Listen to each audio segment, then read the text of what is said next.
Okay, so wat ek doen is, ek vat alles wat my ouma my geleer het, soos jy vat 'n curry of wat ek vandag gedoen het. Soos sy is altyd lasagnas gemaak. Maar ek gaan nou nie die hele ding in 'n bak sit. Dit is ou mode vir my. Ek maak alles modernise en ek maak dit 'n bietjie meer met flair. So ek maak vandag soos miniature cupcakes. So dis soos lasagna, maar dis cupcake size. En alles wat ek doen, ek vat soos jou ou resepte wat jy het, soos jou Malay dishes of jou Indian dishes of wat ook al. En ek transform dit in 'n modern manier waar nog steeds dieselfde flavors is, maar met 'n bietjie van my eie twist. Soos as 'n kind het ek baie gehelp in die kombuis, samosas, dalchies, sulke goed. As ons groot functions gehou wat my ouma altyd net.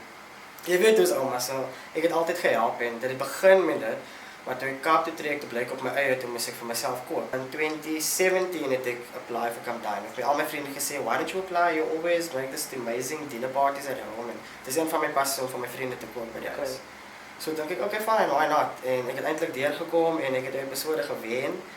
Ja, dit was een van die beste episode sê almal en ek het die hoogste punte gekry in Suid-Afrika. So dit was soos 'n eye-opener vir my, like wow.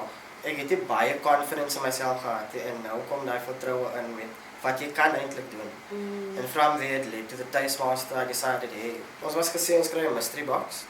So ons weet nie eens wat ons gaan kry nie. So ek gaan maar net myself geniet. Ek gaan doen wat my gelukkig maak en ek hoop hulle hou van my kos. Mense wil nie snacks so goed eet nie. Make them happy with things that they know. Maar 'n bietjie van 'n twist. Dis meer die vibe wat ek wil gee vir die Cape Townians, van hulle hou van 'n vibe. And I want to give a nice vibe with nice tasting food, beautiful plates. My favorite dish wat ek maak is my Thai green curry.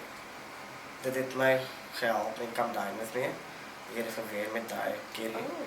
En dis op my menu nou vir my pop-up, so hopelik hou die mense daarvan.